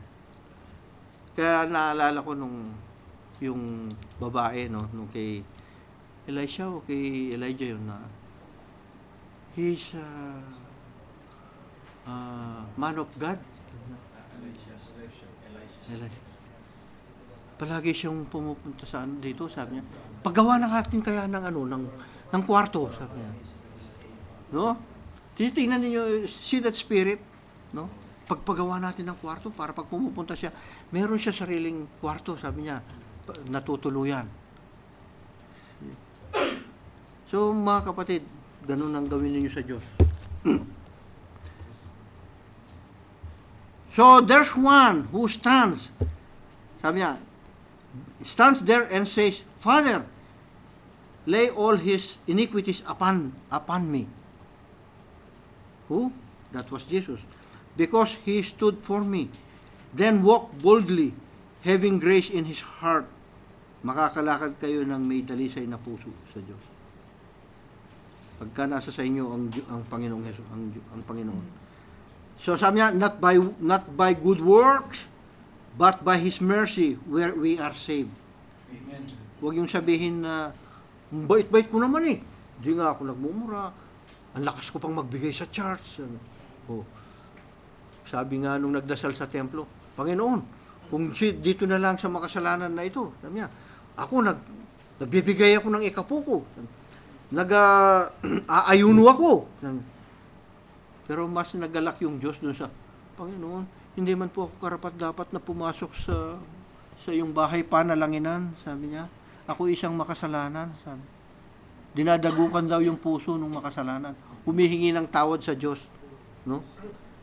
Mas nalugod pa yung Diyos dun sa pariseo na, kung dito na lang, sabi, sa makasalanan na ito, ako nagbibigay pa nga ako ng ikapo, hindi nga ito nagbibigay. Oh. See? Akala nung pariseo, siya yung kinalulugdan ng Diyos eh. No? Huwag ganun, no, mga kapatid. Amen. Sa pagkakaligtas natin, mga kapatid, paano natin hindi masasabi ito na, sabi nga ng prophet, no wonder we can sing Amazing Grace. Hindi nakapagtataka na maaawit natin yung Amazing Grace. Sabi niya, Amazing Grace, how sweet the sound, sabi, that save a wretch like me. No? Once lost, but now I'm found. Minsan akong nawala, pero natagpuan ako ng Diyos. Blind, but now I see. Bulag ako sa mga dala-dala ko, yung mga doktrina ng relihiyon ko. Bulag ako. Ngayon, nakakakita ako sa salita ng Diyos. Now, how could we go to heaven? We cannot do it. There's no way for me to do it, but there's one made a way. Jesus. He said, I am the way, the truth, and the life. Sabi niya, so, wala daw makararating doon. No? He made the way, I am the way, the truth, and the life. No one cometh unto the Father except by me. And by one Spirit, sabi niya, we're baptized into one body. He promised He will raise us up. We'll go out to the earth of the earth like astronaut. Alam niyo yung mga astronaut nakasakay pa sila sa rocket ship eh, no? Pero tayo hindi. Aangat ka para kang merong helium dun sa loob. Sa loob na umaangat ka, sasalubong ka kay Jesus sa alapaap, no? Alam niyo yung helium, brothers and sisters? Yung inilalagay sa mga lobo, sa mga balon. Di ba yung lobo, no? Lagyan mo lang ng ordinary na hangin yan. Galing sa air compressor. Hindi lilipad yan. Pero, helium yung ilagay mo. See? Pinagagaan niya. No? Tapos, lilipad siya. Aangat siya. No? Daig pa natin yung may helium. Pagka nasa sa iyo, ang Holy Ghost. No? That's right. We will see Jesus again doing things He did when He is on earth. How do you know the vine you're looking for? By their fruit? By their fruit it bears. How do you know the church you're going to? Paano mo makikilala yung church kung tama o hindi? By their fruit it bears. How do you know the church that you're going to? Paano mo makikilala yung church na pinupuntahan mo kung ito'y sa Diyos? By their fruit, it bears, sabi niya. Ngayon, ang lahat ng churches na ito, they are grafted into the Word. Kumukuha lang sila ng buhay sa salita ng Diyos, sa vine. Jesus. Kaya naniniwala sila kay Jesus kahit papano Kahit papano, may paniniwala. Kasi nakagraph sila doon. Pero ngayon, nakagraph yung Catholic, yung Protestant, yung Methodist, yung Jehovah, yung Sabadista. Nakagraph silang lahat. No? Nakagraph silang lahat sa puno. At kumukuha sila ng buhay doon sa puno. No? Ngayon, by their fruit, it bears. Sabi niya, kung nakalagay yung nakagraph Catholic, ang ibubunga niyan, Catholic. That's right. Catholic. And this grafted, no? Sabi niya, vines, yung mga sanga, branches, yung nakagraph na ito, they will never bear word.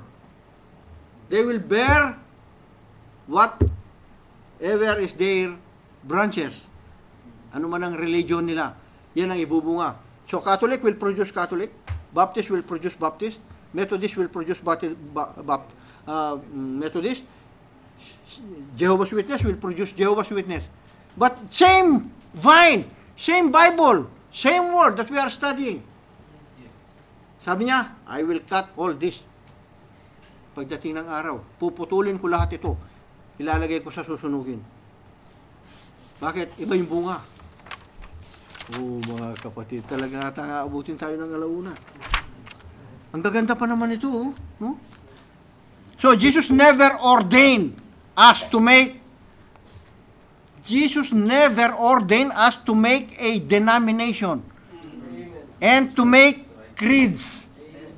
Hindi tayo inorderan, hindi tayo tinuruan ni Jesus na gumawa ka ng denomination mo, gumawa ka ng religion mo, gumawa ka ng credo mo.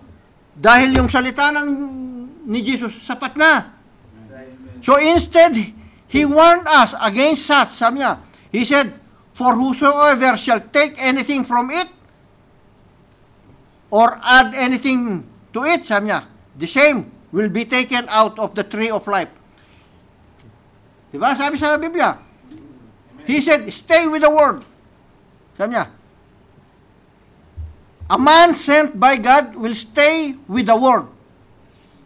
Kapag yung nagsasalita, nagtuturo, ay sinugo ng Diyos, he will stay with the word. No? Mananatiling ito sa salita. At yung mga tinuturuan, ibabalik niya lagi ito sa salita. When a man come into God's presence, he is changed forever. Now we see sometimes some men who could walk in the presence of God and pay no attention to it, sabi niya, because he is not ordained to life.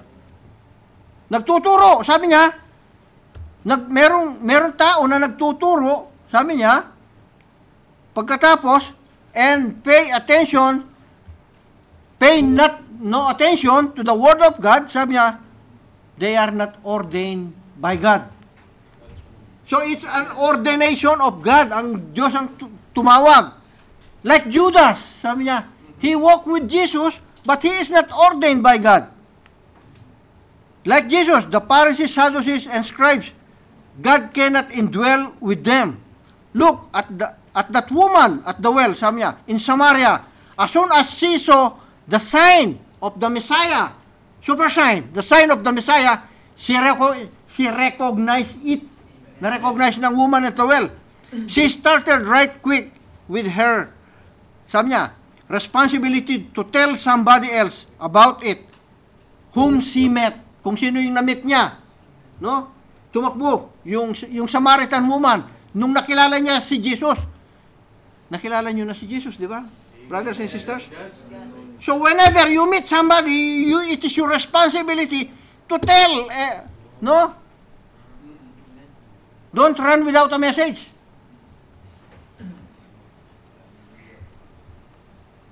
Don't keep on running without any message to tell. That's right. Amen. There's a man, sabi niya, running without a message. May message yan. So they keep on running, you know? They keep on preaching, but without message. Anong message? Anong laging dala? Dapat maging mabait ka lang. Dapat, no, that's not enough. And any man that comes into the presence of God is responsible before God. Naku, sinabi ito sa Biblia eh. Hahanapin yung dugo sa iyo, responsible ka. Hahanapin sa iyo ang dugo pagka hindi mo sinabihan ang siyang tao na kailangang sabihan mo. Kailangan sabihin mo. Paano ka naman magsasabi kung wala ka namang alam? Paano ka, sabi niya, paano mangangaral kung wala namang aaralan? Ganyan. So look, Abraham, Moses, Peter, and Paul, the moment they come into the presence of God, recognize themselves sinners, and seal their testimonies, sabi niya, with their life. Yung buhay nila sumusunod doon sa testimony nila. Hindi yung testimony ka ng testimony, yung buhay mo hindi naman nagsasalita, no? O, huwag kang iinom, sabi niya. Pinagbabawalan mong mag-uminom, ikaw naman. Malakas ka pang uminom kaysa Satanas. Di ba? Malakas ka pa. Hindi ganoon. Mali. So Abraham left, sabi niya, nung na-meet yung presence ng Diyos, Abraham left his kindred. Moses left Egypt. Peter left being a fisherman. Paul left being a Pharisee. Iniwan lahat nila. So you have to live. Kailangan iwanan mo yung mga yun na hindi sa Diyos. Amen. Sabi nga ng tatay ko, kung gusto mong humiwalay ka.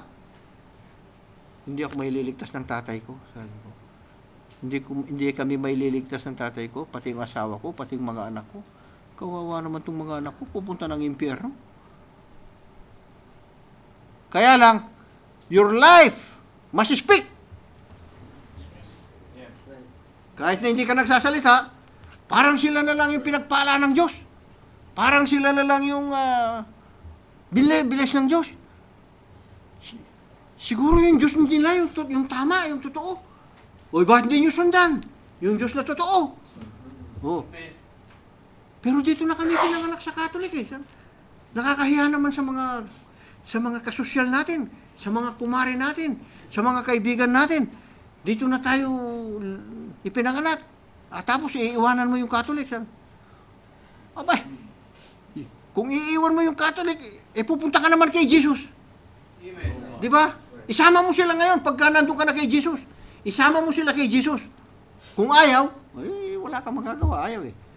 No? And after these things, you are responsible for the message to tell someone else. Responsible kayo. Naituro na sa inyo yan. Kung mapahamak yung mahal nyo, hindi po kasalanan. So there's something about it. When you find Christ, you cannot hold your peace any longer. Pagka nasa si Jesus, sabi niya, gusto mong ituro ito lalo na sa mga mahal mo sa buhay. Bakit? Naranasan mo yung change sa iyo, naranasan mo ang presence ng Diyos sa sarili mo. No? That there is always something bubbling to. You tell Jesus. Before it's too late, you tell Jesus. before it's too late. Tell your loved ones. Amen.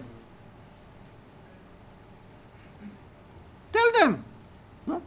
So when life comes, it makes a bright light. Sabi niya. When life, buhay, comes, it makes a bright light. When the current and the bulb gets together, there's nothing to do but to give light and scatter it, the light. Yung current, sabi niya, ito yung nasa message, no? When the current and the bulb gets together, there's nothing to do but to give light Amen. and scatter that light. That's right. It's like a man and a woman, sabi, that is predestinated to eternal life, and they see the current of God, and the bulb cuts it, it will give light everywhere, sabi niya. Everywhere it can. So if the light of God, let it shine on you. No? Let the light so shine. There's a message na naman yun eh, di ba? Let the light so shine. Hindi kayo nagbabasa ng mga message eh. Kaya kahit na anong sabihin kong mga message, hindi nyo nakuha. Pero kung nagbabasa kayo ng mga message, merong table yung ano nyo, yung mga kung wala pa kayong yung table sa mga gadget nyo, pumunta kayo kay Brother Eugene sa mga IT mamaya, pa-install nyo, magbasa kayo. Para hindi nyo dala nyo lahat yung mga message doon. So, we may be, you may be, 10 watts or 20 watts, but scatter what light you have. Amen. Scatter the light you have. Kahit saan, kahit sa trabaho, kahit saan ka pumunta, you scatter that light. Give your light, let your light so shine before men, that they might see your good works, that will glorify the Father. Remember, this body of flesh worth 84 cents. Yung body of flesh daw natin ito, it worth only 84 cents. 84 cents, ano? Only. But the soul worth 10,000 world. Amen. Sabi niya. That can be redeemed by the power of God. So yung kaluluwa mo, ang halaga nito, 10,000 na sanlibutan na mundo. Yung katawan mong ito na laman, 84 cents lang. No? Tapos yung 84 cents na ito, magsusuot ng $500 na jacket, no? O pagka bumaha, no? Iiwan mo yung yung $500 na coat. Ililigtas mo yung 84 cents. Di ba?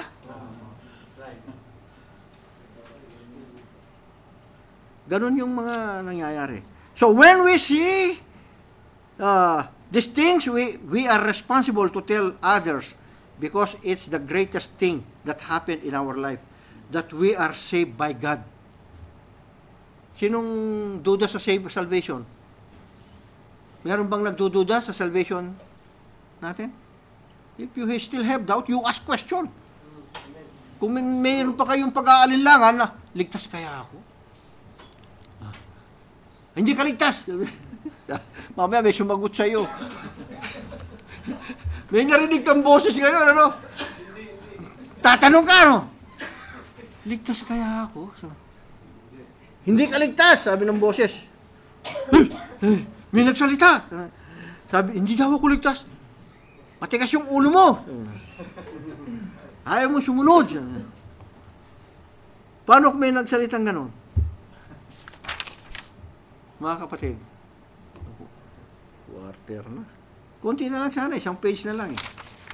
Kaya lang, isang page na ito, baka hanggang 12:30 ito. So, praise God. Confess your sins. Recognize that we are still committing some mistakes. Amen. No? Nagkakamali tayo, but you are not, sabi niya, yung mga ipinanganak ng Diyos ay hindi nagkakasala. Sila ay nag-iingat. Nagkakamali na lang. Kasi yung sin, it's unbelief. No, mga kapatid. So tumulad tayo sa mga propeta na ginamit ng Diyos, no?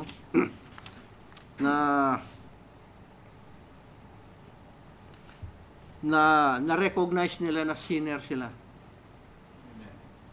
at pinatawad sila ng Diyos. So ang way lang, no? Kailangan ma-recognize natin.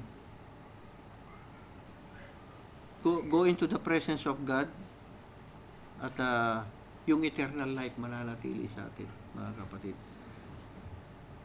Kung yung mga mighty prophets na ito na ginamit ng Diyos, nawala tayo sa katiting sa kanila. Lumapit sila sa Diyos, humingi sila ng tawad, pinatawad sila ng Diyos, gaano man yung kasalanan na gawa nila, no? Ay pinatawad sila ng Diyos. Tumulad tayo kina Paul, kina Peter, no? Kina Abraham, kina Isaiah, sa mga propetang itong ginamit ng Diyos na marunong silang mag-humble sa sarili nila. Amen. Huwag nating ipagmalaki na kung ano ang inabot natin. Huwag nating ipagmalaki na mataas yung pinag-aralan. Huwag nating ipagmalaki na dami ko ng pera. Wala tayong magpagbabalaki sa mga ito. Pero hindi ko sinasabing ubusin ninyo sa hindi maganda yung pera nyo. No? Kung binibiyayaan tayo ng Diyos, may purpose ang Diyos. No? Kailangan makita rin natin yung purpose kung bakit tayo pinagkakalooban ng Diyos ng mga ganon. So para sa pagtatapos, no, mga kapatid, makita natin nawa ang change sa ating mga sarili, no? Na from our old name, we are already Mrs. Jesus Christ, no? From Abram to Abraham, from Sarai to Sarah, from Jacob to Israel, from Simon Peter, no? From Simon to Peter, from Saul to Paul, we became now Mrs. Jesus Christ. When we come into the presence of God, there was a change.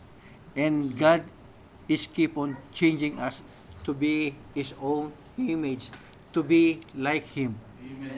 So, that was if you are in the presence of God. Accept it. Ay, nasa presence ako ng Diyos, kailangan. Ang ginagawa ko yung gusto ng Diyos. Kasi ako yung wangis ng Diyos. Ako yung representative ng Diyos dito sa mundo. Whenever somebody see me, they will look at me. You are like Jesus. Palagi ka na lang salita ng Diyos yung sinasabi mo. Oh, praise God. Because I am Jesus. I am the representative of Jesus. No? So there will be a complete change, no? In the presence of God. Be in the presence of God hanggang sa mag-rapture. Praise God. God bless you all, brothers and sisters. Brother Roma, yung magpapulusin prayer. Let's all stand. Let's all stand. So yung isang page, sinamarize ko na lang ng konti, mga kapatid, kasi ayoko namang i-hold kayo ng matagal, no? Nawo-worn out din yung mga katawan natin eh. Kaya kung minsan, gusto ko sana kayong patayuin kanina eh. No? Para mawala yung ano. So praise God, let's pray first, no? Praise God, hallelujah Lord God, hallelujah. Dakilang Ama, gaanong kaligaya, gaanong kasarap ang naranasan ng mga propeta nung ang presence mo ay nasa kanila. Gayon po ang gawin mo sa amin sa oras na ito, na ang presence mo ay manatili sa amin. Fill us with your Holy Spirit, O Lord God, and guide us, O Father, na pagbabalik ng aming Panginoong Jesus ang makita sa amin, that Holy Ghost, we are sealed with that Holy Ghost, O Father. Thank you po sa paggamit mo sa iyong maliit na lingkod. O Ama, bless us, O Lord God, bless this church. I commit our spirit, our souls to you, na ikaw po ang kumilos sa aming mga buhay. Ibigay mo sa amin ang mga kapahayagan, O Ama, upang aming maunawaan, upang aming may pamuhay, upang aming maituro ang mga ito sa aming mga mahal sa buhay. At sa lahat ng makakakita sa amin, O Ama. Thank you, Lord God. Sa iyo po lahat ng papuri, karangalan, kalwalhatian at kadakilaan. O Ama, ito po ang aming mga samot dalangin sa iyo. In the name of the Lord Jesus Christ.